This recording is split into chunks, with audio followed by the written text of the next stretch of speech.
कल यहाँ पर बताया गया था, सूत्रकार सामान्य से 100 समय का स्वरूप बताते हैं। 100 समय और पर समय तो जानते हैं ना। 100 समय और पर समय क्या है? अपना जीवात्मा क्या है? 100 समय, और उसके अलावा जो भी पदार्थ हैं सब क्या है? पर समय। ठीक है, तो अपने 100 समय को और पर समय को एक तो इस प्रकार से 100 समय पर समय माना जाता है।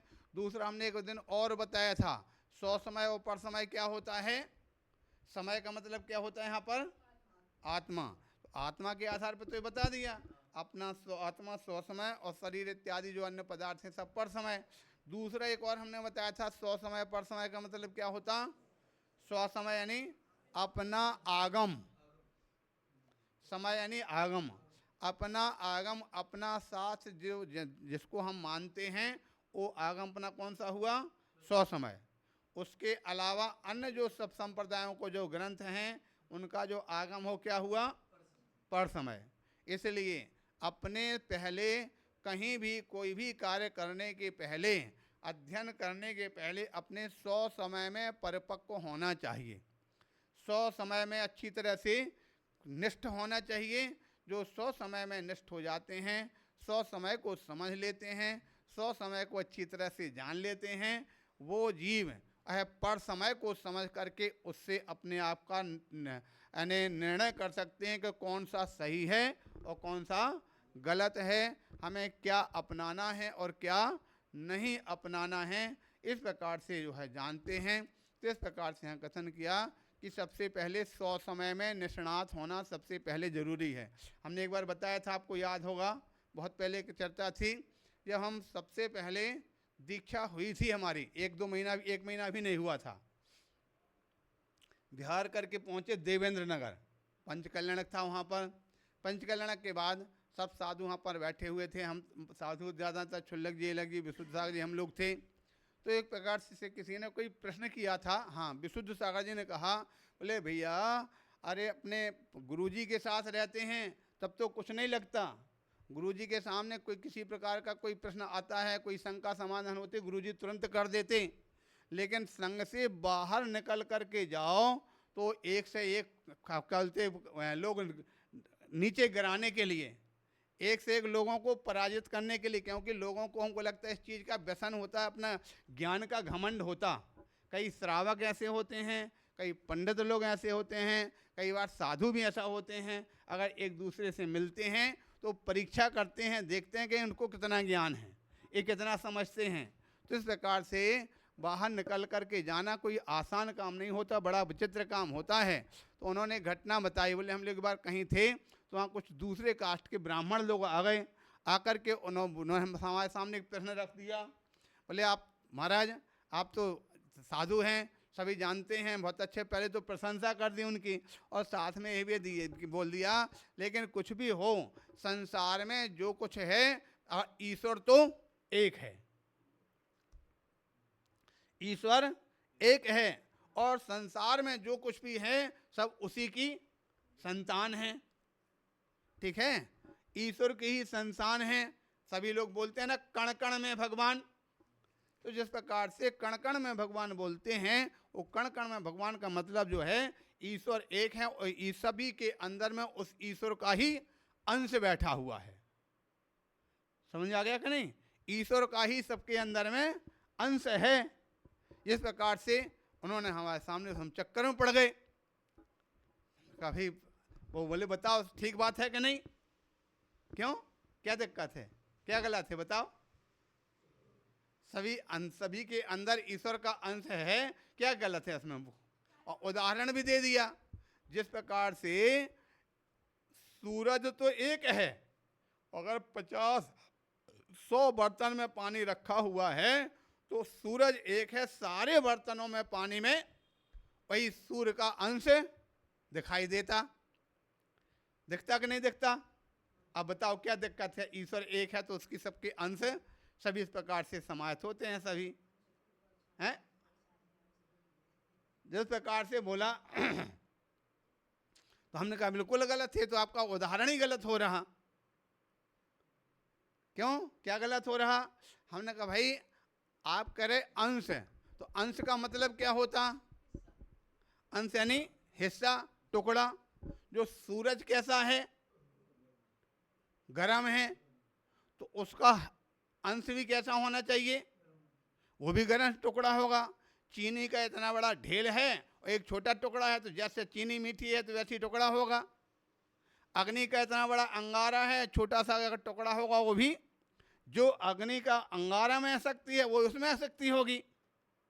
इस प्रकार से हमने अंश कहा, और इसके अंदर ही अंश आ रहा क्या?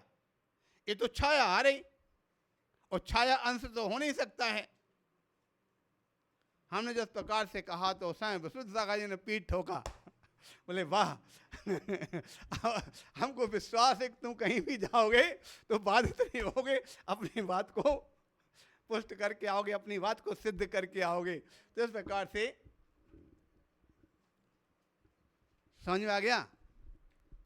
यहाँ पर 100 समय और पर समय, 100 समय पर समय की बात को यहाँ बात चल रही थी। अपना साथ 100 समय कहलाता है। और उसके अलावा तो सबसे पहले कहीं भी कोई व्यक्ति को अपने हाथ से बाहर निकलने के पहले अपने शास्त्रों का अच्छा ज्ञाता होना चाहिए। क्योंकि जगह जगह पता नहीं कौन कोई बाहर निकलने के पास संग में ही कितने बार आ जाते लोग पूछने वाले, महाराज ऐसा कैसे हो गया, महाराज इस प्रकार से क्या होगा, इस प्रकार कितने सारे प्रश्नों को उत्तर नहीं दे पाते हैं, तो चुपचाप बैठ जाते हैं। ठीक है कि नहीं? तो पहले अपने शास्त्रों को अच्छी तरह से निष्णात हों। हमारे आचार्य का तो कहना भी यही रहता था कि बाहर वही व्यक्ति जाने का अधिकारी है जो अपने आप में शास्त्र का ज्ञाता हो। जिसको शास्त्र का ज्ञान नहीं हो उसको कहीं बाहर जाने की अधिकार नहीं देना चाहिए, उसको कहीं बाहर हाथ से निकलने के लिए। और अपने आचार्य ने जो कहा और पालन भी किया। आज तक अपने आचार्य के संघ के जितने भी संघ बाहर निकले हैं, जो अच्छी तरह शास्त्र में यानी निष्णात रहे, शास्त्र को ज्ञान अच्छा जिनको रहा उनको ही उन्होंने आज्ञा दी, जिनको ज्ञान नहीं रहा उनको संग बाहर जाने की अनुमति किसी को नहीं दी गई। तो इस प्रकार से 100 समय पर समय समझ में आ गया ना। अपने शास्त्र का ज्ञाता 100 समय, अपने शास्त्र का जो ज्ञाता नहीं है वो पर समय कहा जाता है। इस प्रकार से अपने शास्त्र के अलावा अन्य पर समय कहा जाता है। ऐसा यहाँ पर कथन करते हुए कहा जा रहा। तो आगे आचार्य महाराज 100 समय का विशेष व्याख्यान लक्षण कथन करते हुए बताते हैं। चेयण रहियो दिसई नाया दिसई चेयणा सहियो। अच्छा, पहले एक बार गाथा फिर से पढ़ लेते हैं। चेयण रहियो दिसई नासा दिसई इत्थ चेयणा सहियो तम्मा मज्जत्थो हम रूसेमी आ कस्यतु सेमी। वे कहते हैं चेतना रहियो दिसई, जो चेतना से रहत है, ना सा दिसई इत्थ चेतना सहियो, अर्थात इस संसार में चेतना से रहत पदार्थ है। जो भी सब दिखाई देते हैं वो सब कैसे हैं? चेतना से रहत हैं। चेतना से सहत पदार्थ कोई भी दिखाई नहीं देता है। सभी पदार्थ दिखाई देने वाले चेतना से रहत हैं। इस कारण से मैं उन सब के प्रति कैसा होना चाहिए? माध्यस्थ होना चाहिए। क्यों? क्योंकि किस जब सब पूरे अचेतन हैं तो किस पर हम संतुष्ट होवें और किस पर रोष करें। इसलिए दोनों अवस्थाओं में शांत भाव धारण करना चाहिए। ऐसा कथन किया। उसी को टीकाकार आचार्य महाराज कहते हैं। चेयण रहियो दिसई नाया दिसई चेयणा सहियो यस्मात् कारणाद अत्र लोके यद दृश्यते किमपि सद्वस्तु तत् कथम भूतम। हाँ, कहते हैं इस कारण से लोके नहीं, लोक में यद दृश्यते, जो कुछ भी दिखाई दे रहा, किमपि सद्वस्तु, जो भी किसी प्रकार की वस्तु है, तद कथम भूतम, कौन सी वस्तु है? षड द्रव्य पंचास्तिकाय सप्त तत्व 9 पदार्थ घटपटादिषु मुख्य भूता 100 पर प्रकाश का या चेतना। कहते हैं षड द्रव्य यानी 6 द्रव्य, पंचास्तिकाय 5 अस्तिकाय, सप्त तत्व 7 तत्व, 9 पदार्थ, घटपटादि घटपट इत्यादि जो भी हैं, ये सारे पदार्थ जो कहते हैं मुख्य भूता, मुख्य रूप से 100 पर प्रकाश का या चेतना, 100 पर प्रकाश करने वाले चेतना वाले, तया रहतम चेतना से रहत पुद्गल द्रव्यम समस्तम एवं, चेतना से रहत सभी पुद्गल द्रव्य हैं। है पुद्गल द्रव्य है समस्त नाचा चमत्कार मात्र चेतना सहत मात्म द्रव्यम दृश्यते, ये सभी चेतना से सहज दिखाई देते नहीं हैं। तम्हा मध्यस्थो हम रूसेमी या कस्य तूसेमी, जब पूरे अचेतन पदार्थ हैं तो हम किसको पाकर के तो रुष्ट होवें और किसको पाकर के संतुष्ट होवें। और तस्मात् कारणाद अहम मध्यस्थम, इसलिए सभी पदार्थों को जान करके हम माध्यस्थ रहते हैं। कस्मिन कम प्रति रुष्यामी कस्यवात रुष्यामी, ऐसे अचेतन पदार्थों को पाकर हम किस में रुष्ट होवें और किस में संतुष्ट होवें। प्राकृत व्याकरणाद बलाद विभक्ति लिंग वचनादि नाम विपर्यो भवतीति चेतना चेतन द्रव्य स्वरूपम ज्ञात्वा, ये कहते हैं प्रकृत व्याकरण बलाद, अर्थात प्रकृत व्याकरण के बल से यहाँ पर जो भी कथन किया गया है और वह सभी कैसा है। लिंग वचनादि नाम, लिंग और वचन इत्यादि के विपर्य अर्थात विपरीतता होने पर भी चेतना चेतन द्रव्य स्वरूपम ज्ञात्वा, चेतन और अचेतन के स्वरूप को मात्र जानो। व्याकरण के इत्यादि के वह विषय में तुम कहाँ पर ध्यान नहीं देना। चेतनापि द्विविधा भवति, चेतन भी दो प्रकार का होता है। कौन कौन से? शुद्ध शुद्ध कल्पेति, एक शुद्ध चेतन और दूसरी अशुद्ध चेतन। अब यहाँ पर फिर विकल्प आ गया। शुद्ध चेतन कौन सी है? सिद्ध अवस्था। और अशुद्ध चेतन कौन से हैं? संसारी अवस्था। कर्म कर्म फल चेतना भेदन अशुद्ध चेतना पी द्विविधा। अरे वहाँ कहते हैं कर्म और कर्मफल चेतना, ये शुद्ध अशुद्ध चेतना भी दो प्रकार की है। कर्म कर्मफल चेतना भेदन, कर्म और कर्मफल चेतना के अभेद से शुद्ध चेतना भी द्विविधा, और अशुद्ध चेतना भी दो प्रकार की है। तत्र या शुद्ध बुद्ध एक रूपा शुद्ध चेतना निरंतरम भावनीयम भाव्य जनैर इति तत्पर इत्यर्थः। और उसके बाद कहते हैं शुद्ध बुद्ध एक स्वरूप शुद्ध चेतना निरंतर, जो शुद्ध बुद्ध चैतन्य स्वरूपी है, ऐसी शुद्ध चेतना जो है वह हमेशा शुद्ध चेतना का निरंतर अपना भावना भाने चाहिए। शुद्ध चेतना का ही निरंतर ध्यान करना चाहिए।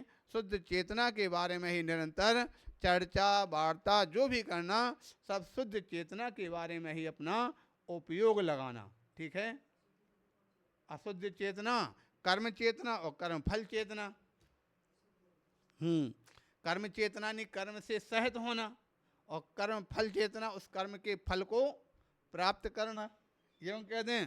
अथवा एक कर्म जो कर रहा चेतना, जो कोई जीव किसी प्रकार का कर्म करता वो कर्म चेतना, और उसका फल भोगना एक कर्म फल चेतना है। इस प्रकार से अशुद्ध चेतना को दो प्रकार से कर्म चेतना और कर्म फल चेतना रूप से कहा गया।